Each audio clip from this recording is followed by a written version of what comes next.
Hello students, now we start the next part of the chapter, that is refraction of light. Earlier we studied about reflection of light, now we start refraction of light.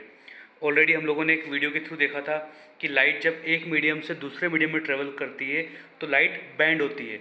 इसी bending of light को हम लोग बोलते हैं refraction of light. Light band क्यों होती है? अब सिंपल सा एग्जांपल ले हम लोगों की पता है लाइट की जो मैक्सिमम स्पीड होती है वो कहाँ होती है? वैक्यूम में। कितनी होती है? 3 × 10⁸ मीटर पर सेकेंड। वैक्यूम के बाद उसकी स्पीड होती है एयर में। एयर में approx 2.99 × 10⁸, then water, then glass. Means अलग अलग मीडियम में लाइट की स्पीड अलग अलग होती है, या हम बोल सकते हैं लाइट जब एक मीडियम से दूसरे मीडियम में ट्रेवल करती है लाइट की स्पीड चेंज होती है, और इसी चेंज इन स्पीड के कारण लाइट बेंड होती है। या तो बेंड होगी टुवर्ड्स नॉर्मल या बेंड होगी अवे फ्रॉम नॉर्मल। इसी बेंडिंग ऑफ लाइट को हम क्या बोलते हैं? Refraction of light. जब लाइट एक मीडियम से दूसरे मीडियम में ट्रेवल करती है लाइट बेंड होती है आइदर टुवर्ड्स नॉर्मल और away from normal. This bending of light either towards normal और away from normal when light enters from one medium to another medium is called refraction of light. अब अगर हम लोग definition में देखें इसकी, refraction of light happens in transparent medium. अगर opaque medium होता है या रिफ्लेक्टिव सरफेस होती है तो लाइट में रिफ्लेक्शन होता है, और अगर ट्रांसपेरेंट मीडियम होगा तभी लाइट का क्या होगा? रिफ्रैक्शन होगा। अब अगर हम डेफिनेशन देखें इसकी, a ray of light bends as it moves from one medium to another. Light जब एक मीडियम से दूसरे मीडियम में ट्रेवल करती है तो लाइट बेंड होती है। This phenomenon is called refraction of light, and refraction occurs because the velocity of light changes when it enters from one medium to another medium. Here it is, refraction is due to change in speed of light as it enters from one transparent medium to another. Speed of light decreases as the beam of light travels from rarer medium to denser medium. We already discussed what is rarer medium and what is denser medium. Rarer medium in which molecules are far apart from each other, and denser medium where molecules are closer to each other in a medium. तो दोनों case हम लोग देख लें यहाँ पर।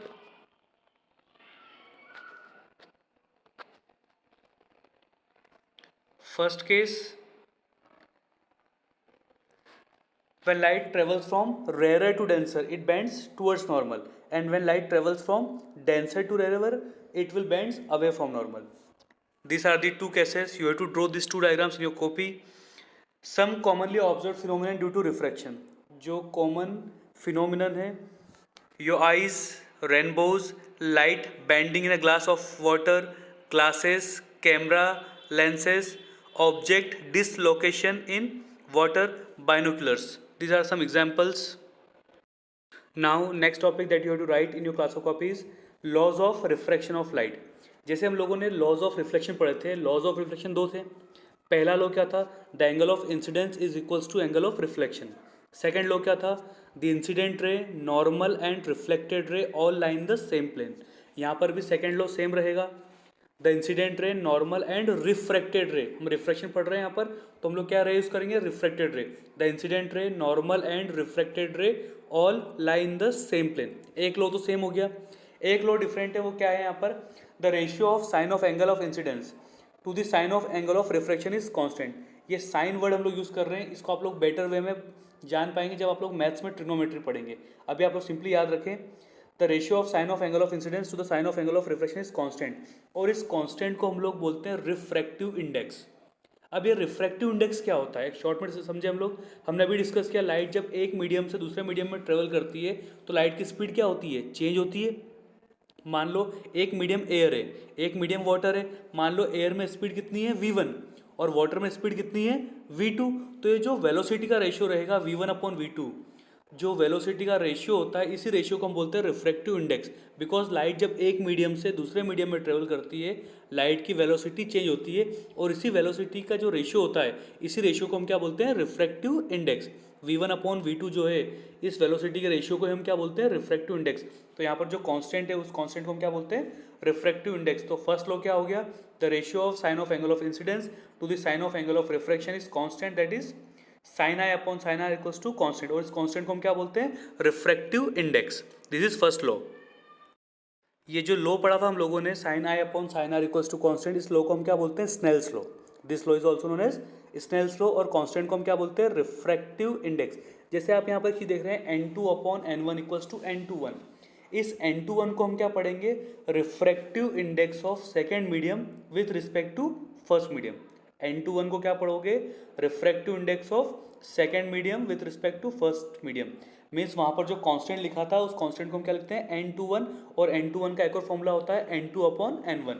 N2 क्या हो गया, refractive index of second medium, N1 क्या हो गया, refractive index of first medium, और N21 को हम क्या बोलते हैं, refractive index of second medium with respect to first medium. Snell's law को हम लोग ऐसे भी लिखते हैं N1 into sine theta 1 equals to N2 into sine theta 2। अब हम लोग थोड़ा सा एक बार रिफ्रैक्टिव इंडेक्स अच्छे समझ लें।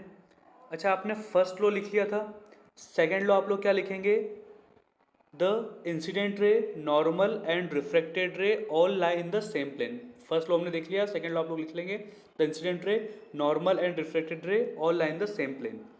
Now the next topic, refractive index. अब रिफ्रैक्टिव इंडेक्स हम लोग समझ लें। मैंने आपको बताया था लाइट जब एक मीडियम से दूसरे मीडियम में ट्रेवल करती है, लाइट की स्पीड चेंज होती है, और इसी चेंज इन स्पीड, और या बोल सकते हैं हम लोग, ये जो लाइट का रेशियो है, वेलोसिटी ऑफ लाइट का जो रेशियो है, इसी रेशियो को हम क्या बोलते हैं, रिफ्रैक्टिव इंडेक्स। तो यहाँ पर देखें हम लोग, refractive index of glass with respect to air is given by ratio of speed of light in air to the speed of light in glass. जहाँ पे दिख रहा है NGA लिखा हुआ है, इसको हम क्या पढ़ेंगे, refractive index of glass with respect to air, और इसका फॉर्मूला क्या होगा, speed of light of air या speed of light in air upon में speed of light in glass. इस ऑफ को कैंसिल करके आप लोग इन कर लेना।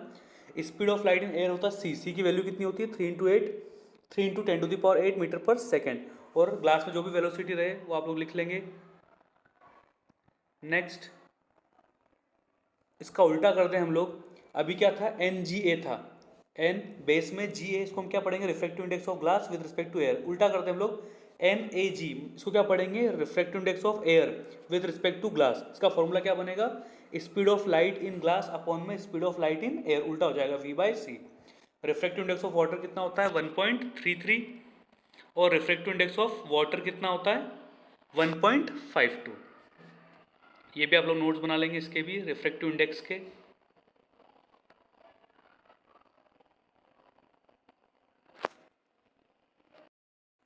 Next topic is refraction through a rectangular glass slab. ये प्रैक्टिकल भी है आप लोगों के सिलेबस का। जो रेक्टेंगुलर ग्लास स्लैब होती है, ये पूरी ग्लास की होती है और एक क्यूबॉइड शेप की होती है। ठीक है, क्यूबॉइड देखा आप लोगों ने, क्यूब होता है, क्यूबॉइड होता है, तो क्यूबॉइड शेप की होती है और ग्लास की बनी होती है। यहाँ पर हम लोग एक चीज़ देखें, यहाँ पर ऊपर जो मीडियम होगा, ऑब्वियस सी बात है वो मीडियम क्या होगा, एयर, ग्लास है ये, और बाहर जब रे निकल रही है तो अगेन मीडियम क्या हो जाएगा, एयर। मीन्स पहले light air to glass enter कर रही है, देन लाइट एंटर कर रही है ग्लास टू एयर। अब ऑब्वियस सी बात है, हम दो टाइप के मीडियम पढ़ते हैं, एक होता है रेयर मीडियम, एक होता है डेंसर मीडियम। रेयर मीन्स जहाँ पर मॉलिक्यूल्स दूर दूर हो, डेंसर मीन्स जहाँ पर मॉलिक्यूल्स पास पास हो। अब ऑब्वियस सी बात है, एयर और ग्लास में बात करें तो कौन सा मीडियम रेयर होगा, कौन सा डेंसर होगा।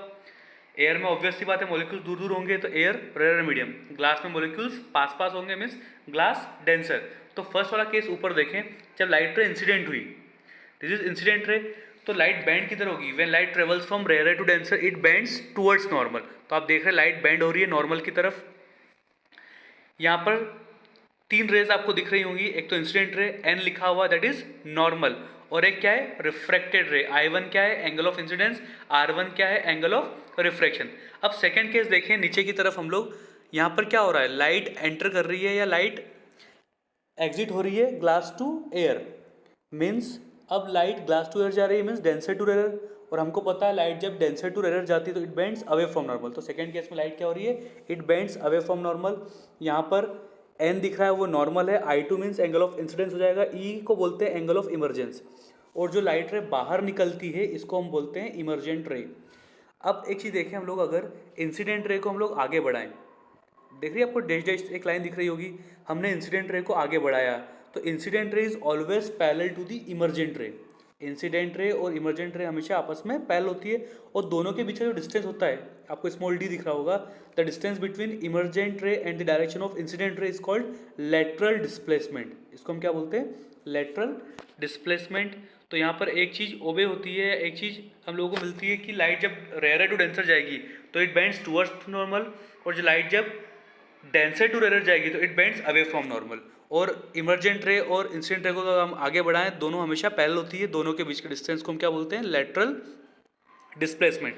बोर्ड्स में क्वेश्चन आता है कि लेटरल डिस्प्लेसमेंट किस फैक्टर पर डिपेंड करता है, तो जितना आप एंगल ऑफ इंसिडेंस बढ़ाओगे उतना लेटरल डिस्प्लेसमेंट बढ़ेगा। मीन्स एक चीज आप लिख सकते हैं, angle of incidence is directly proportional to lateral displacement. जितना आप एंगल ऑफ इंसिडेंस बढ़ाएंगे उतना लेटरल डिस्प्लेसमेंट बढ़ेगा। अब थ्योरी में क्या लिखना है आप लोगों को, this is the theory that you have to write down in your copy. Diagram आप लोग पहले अच्छे से प्लॉट कर लेंगे, सारी चीज़ें लिख लेंगे, देन उसके बाद आप लोग लिखेंगे when incident ray of light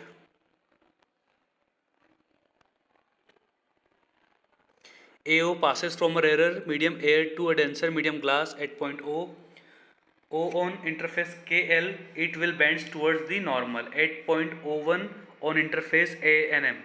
interface मतलब ये सरफेस आप देख रहे हैं, एक NM सरफेस दिख रही है, ऊपर आपको KL सरफेस दिख रही है। इन दो सरफेस पर लाइट इंसिडेंट हुई थी। At point O1 on interface NM, the light ray entered from denser medium glass to rarer medium air, here the light ray will bend away from normal। ऊपर light rare denser गई थी towards normal, नीचे denser to rare तो away from normal. It will bend away from normal. O01 is a refracted ray, O1b is an emergent ray। If the incident ray is extended to C, we will observe that emergent ray is parallel to the incident ray, the ray will slightly displace laterally after refraction।